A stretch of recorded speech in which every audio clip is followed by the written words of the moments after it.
अब की बार 400 पार, अब की बार 400 पार. ताकद वापरावीच लागणार नाही इतकी ताकद वापरण्यासाठी हा सगळा प्रयत्न, हा सगळा आटापिटा चाललाय.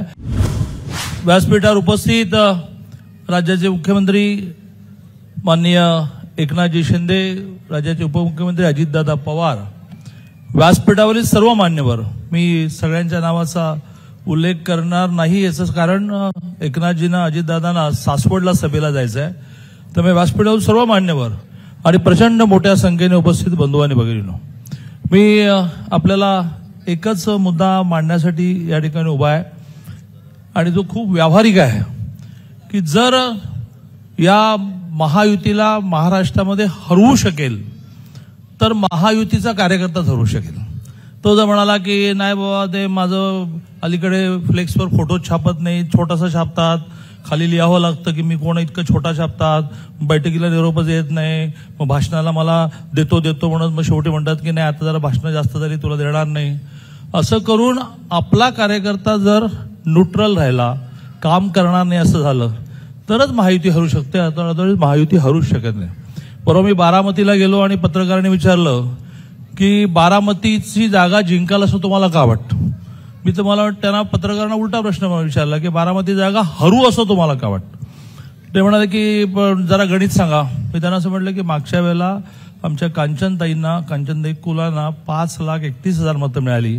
आता काय झालंय की त्यामुळे त्यातली मतं कमी होती. ते म्हणाले उद्धवजी नाही येत ना. म्हटलं किती मतं कमी करूया.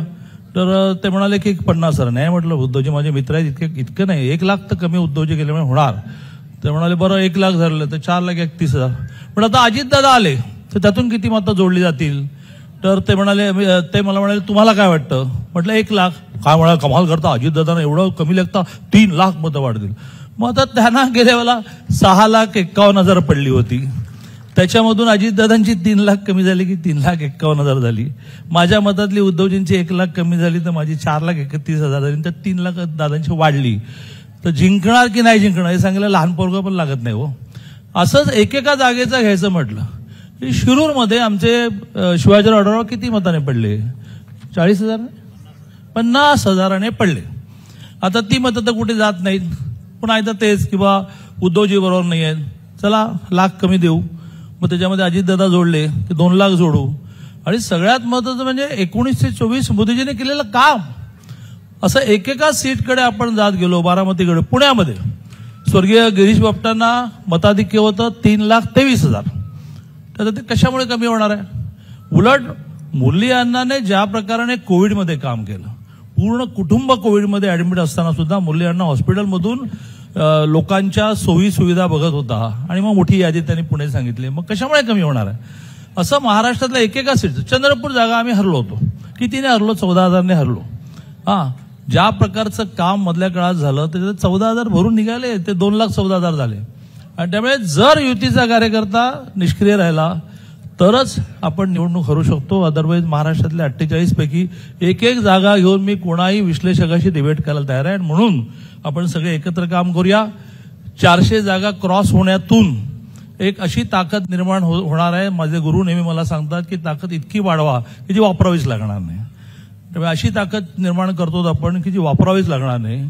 14ला मोदीजी पंतप्रधान झाले. गेल्या 10 वर्षात एक जाती दंगा देशात झाला नाही.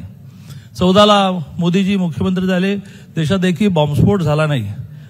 ताकद नाही वापरली, पण ताकद इतकी निर्माण केली की त्या ताकदीमुळे अनेक प्रश्न संपले. 370 कलम रद्द झालं, 35 रद्द झालं, तलाकच्या विषय संपला, राम मंदिर झालं.